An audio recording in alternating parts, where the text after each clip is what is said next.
Welcome back to Drunk Storytime with Quefish. I am still in the head-to-head rosé.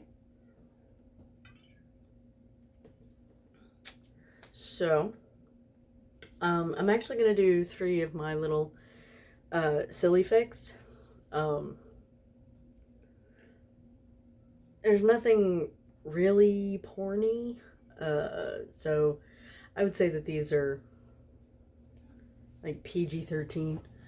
But anyway, I'm going to do 3 of mine because they make me laugh. So, first one is Table for One. Crowley promised Aziraphale a memorable dinner when he got home. And I'm still working through the Kinktober 2019. I still owe like 7 more. I know it's April. So this one was, I shoehorned it into Banquet. I actually have shoehorned a number of distinctly non-pornographic into the Kinktober, which might be weird considering it's for kinky stuff. But anyway. Alright. Right. 5 o'clock sharp at that address. See you then. Crowley ended the call and chuckled. Humans come up with the most ridiculous things. Can't wait to see his face, though. He rang the bookshop, making sure there was no answer. Aziraphale had a book he was chasing down and said he would be back between 7:30 and 8 o'clock that evening. But it didn't hurt to make sure he was gone. He let the phone ring as he took a quick shower and got dressed. 856 rings later, Crowley was confident that the shop was empty, so he hung up and headed over. The bookshop opened for him, and he started to move furniture around in order to set out a decent-sized banquet table.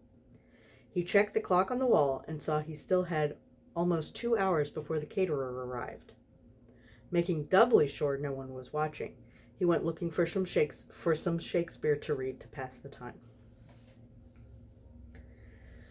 The demon looked up sharply at the knock on the door, and checking the time, he opened it to usher the caterer in. It was a single chef, laden with multiple cases of food, looking around in a concerned manner. You sure? Only this is his bookshop, and it doesn't seem likely he'd welcome a host of food inside, no matter how much he likes what I prepare. The chef expressed his concerns in heavily accented English, waiting for confirmation. Yep, don't worry, it'll all be fine. If he gets angry, it's my fault anyway, right? Crowley gave a winning smile, laying on the temptation a little to get his way. All right, let's get started then. It was just before 7:30 when Aziraphale finally turned the corner a few blocks from the bookshop. He hadn't eaten yet. Crowley had promised him a surprise when he returned home, and he hadn't wanted to spoil his appetite. He let himself in, noticing right away that Crowley must be here already. There was a certain tingle in the air denoting a magical being, and the room smelt of his cologne. Crowley? The angel made his way to the back room, removing his coat and hanging it up. What is that smell? It's not a bad smell. It smells like, oh, good Lord. Hope you're hungry, Angel. Aziraphale stood frozen at the sight before him. Crowley was lying on the banquet table, looking mildly uncomfortable at holding still, but other than that, relaxed. He was artfully covered in sushi, vegetables, rice, and other bite-sized foods.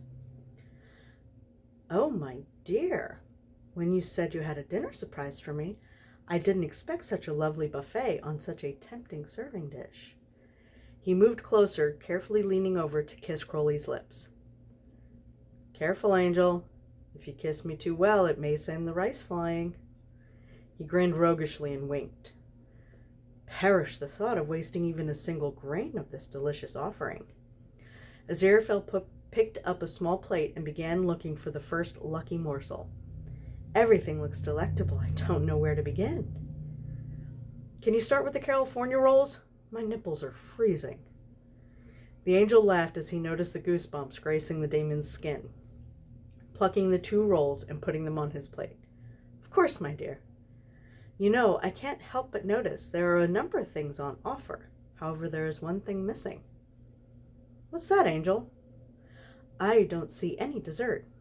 Crowley smirked. It's under the rice, and you can have it once you've cleaned your plate. Aziraphale gave a happy wiggle and dug in. It just makes me laugh.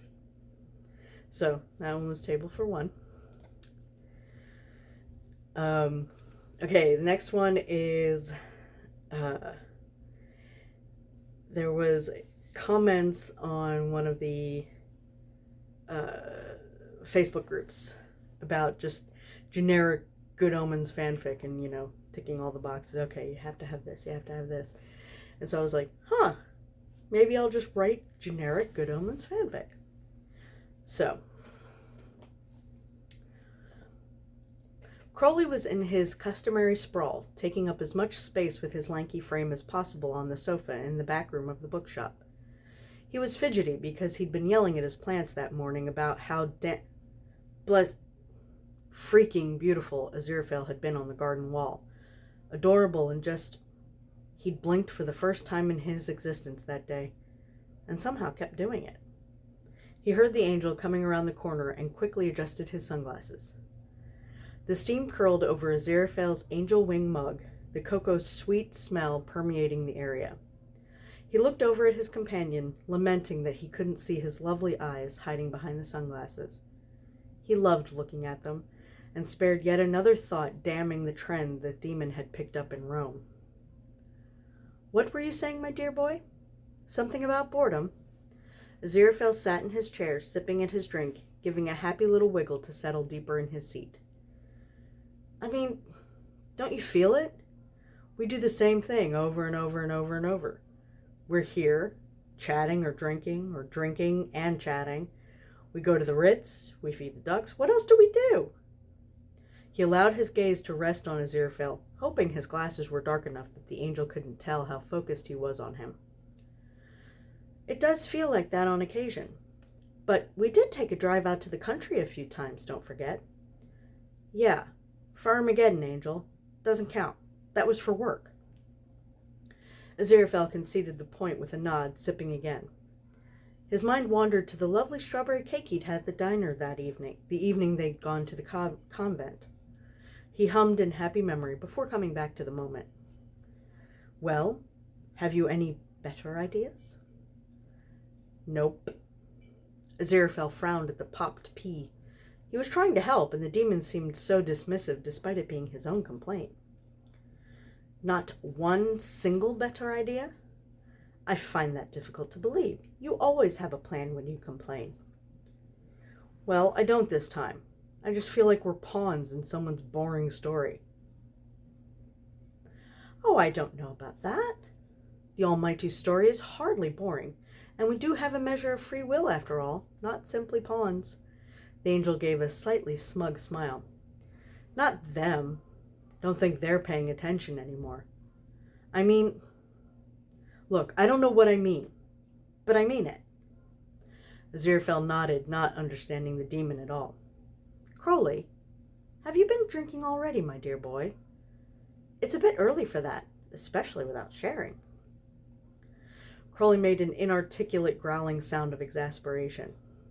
No, haven't been since the last time I was here. Seems to be the only time I drink is when I'm here. Why? I know you have a perfectly well-stocked cabinet at your flat. I saw it when I came by before... Well, you know. He dropped his voice to a stage whisper. Before the trials. Come on, Angel. Think of something before I go mad and show up somewhere wearing inappropriate clothing pretending I'm hungry. Crowley rolled his head to the side, hanging it off the edge of the couch to look at Aziraphale longingly from a different angle. I was, you self-centered demon. Had nothing to do with you. Oh, yeah, yep, sure. You think I didn't catch that disappointed pause when I dropped the shackles off you? Crowley flopped to his side, better able to hide his growing erection, remembering how lovely Aziraphale had looked. Bless it all. The angel tried to tell himself he wasn't blushing, but he knew it was a lie. He had been disappointed. Crowley didn't seem to think it was sexy at all, or even mildly attractive. I was upset at the puff of dust that came up when they hit the ground. Those shoes were the height of fashion, made by the best cobbler in France. All I'm saying is you needn't have gone to all the trouble. Could have just sent me a message that you were lonely. Not that I could have handled it if you did, he thought. Aziraphale looked at Crowley lying there like he was posing for a Renaissance painter and made a decision. He got up and took his mug back to his small kitchenette and snapped.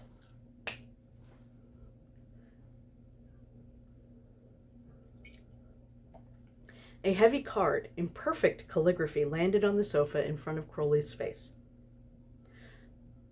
Mr. Anthony J. Crowley, Serpent of Eden.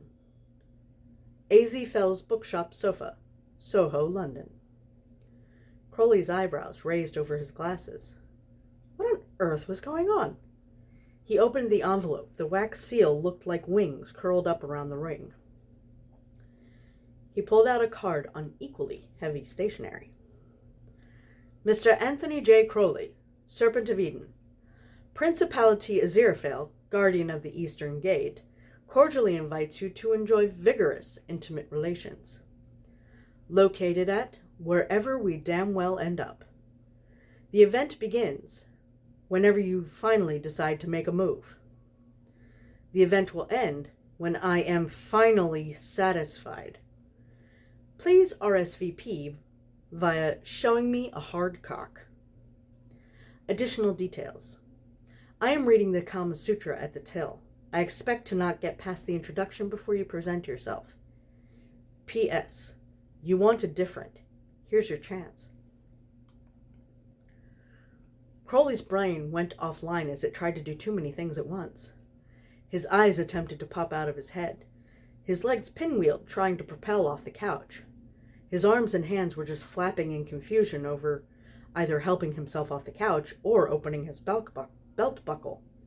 And his cock was doing its level best to work his zipper by itself. And on top of it all, Crowley tried desperately how to remember to do the sex thing that he was apparently about to enjoy. He'd read about it and watched it a few times. That should be enough to be able to do the sex thing, right?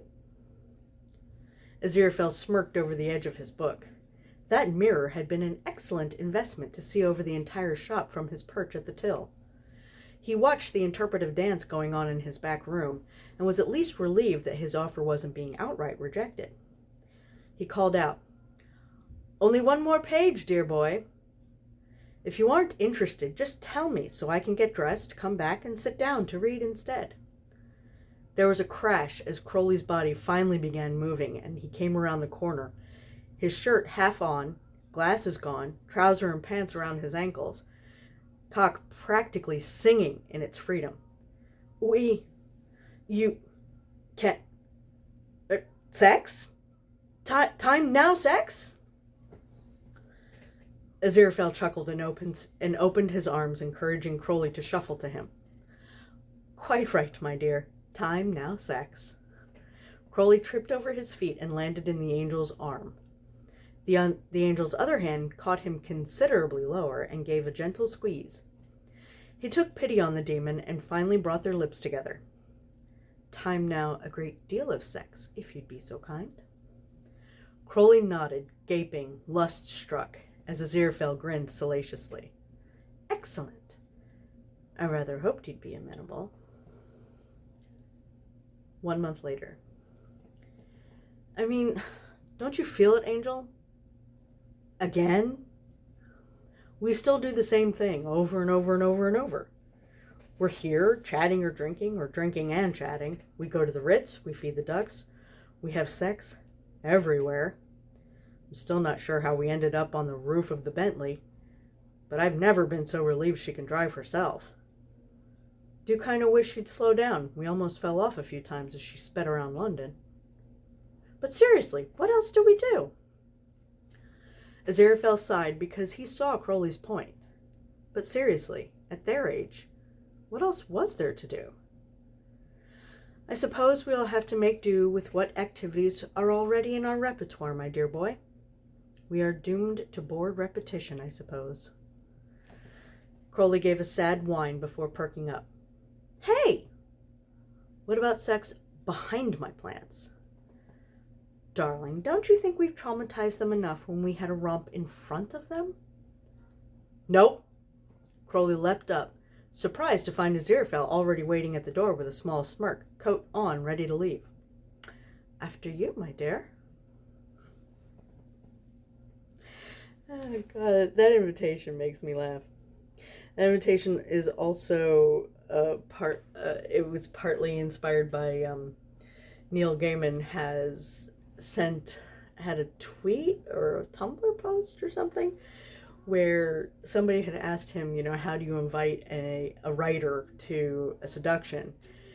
And Neil Gaiman literally said, well, you should probably just write out an invitation saying you are invited to a seduction. Please wear what you want to be seduced in. So that's partly where that came from. But anyway, I hope it made you laugh. Thanks for joining me.